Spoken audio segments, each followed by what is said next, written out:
All this week, we're airing special reports on tech tyranny, looking at how big tech companies are gaining more and more power and endangering a lot of things that we think are important, like democracy and clear thinking. Here's another example. China's military is obsessed with artificial intelligence and is investing massive resources into developing an advantage over our military in artificial intelligence. Eric Schmidt chairs Alphabet, that's the parent company of Google. He's admitted that China will soon be the world's leader in AI, and they'll use it for military purposes. He's right, maybe. Now, Google is dramatically expanding its artificial intelligence research operations in China, which is bolstering an effort that could eventually imperil the security of this country. Paul Scharre is the author of Army of Non-Autonomous Weapons and the Future of War, which looks like a horrifying book. Haven't read it yet, but I plan to. Paul joins us tonight. Thanks, Paul, for coming on. Thanks for having me. So give us the overview of this. Did I characterize it fairly, do you think? Look, it's not surprising that Google's looking to make research investments in China. China's got top-tier AI talent. Human capital is key here. And they've got access to a lot of data. China will have 20% of the world's data by 2020. And data is the fuel that powers machine learning. And so to a company like Google, they want access to all that data. So they've said, yeah, they've made very clear that they're standing up more research in China. And that is concerning for the United States. Well, so I guess what I'm confused by is, Google describes itself as a multinational company, really a kind of corporation of the world. But it was incubated here. And everything about Google fundamentally is American. It wouldn't have been possible to start Google in China. And yet Google doesn't seem to feel any obligation whatsoever to the U.S. government or to the American people. So how does that work exactly? Look, this is capitalism. I mean, these companies are responsible. Actually. Well, these companies are responsible to their shareholders. They're not accountable to the American people, and so they're going to do what's in their business interest.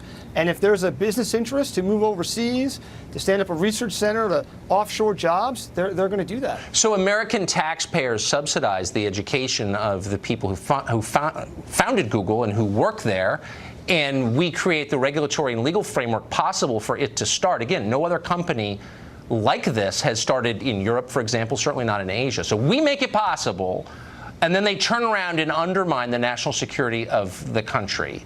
I know that people describe that as market capitalism, but that seems immoral to me. Look, at the end of the day, we're in a technology race, and it's not just China, it's other countries as well. Vladimir Putin has said whoever controls AI will lead the world. France just released a new plan on artificial intelligence. We're going to have to compete. We're going to have to make the U.S. an attractive place for people to come and invest and do AI research and found companies and grow them. And we're going to have to win this race by being faster than others. Well, here's another thing that confuses me, and since you've covered it, maybe you've got the answer. So companies like Google are big on importing talent, and they argue, and I understand why, and they argue that we just don't have enough engineers, for example, so we need to bring them in on H-1B visas. Is there any thought by the billionaires who run these companies, hey, maybe we should take some of our billions and invest in American education?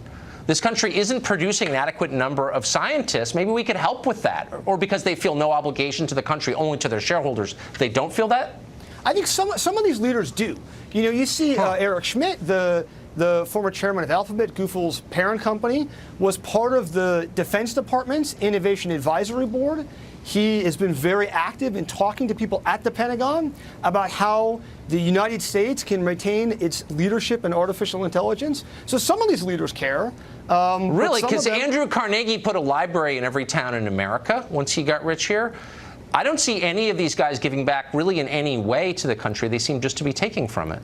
Call me left wing. I think a lot of them could do more, right? And more philanthropy from billionaires would be great. Yeah, it would be great, and we should demand it because this country made their fortunes possible, I think. Paul, thank you for coming on. I appreciate it.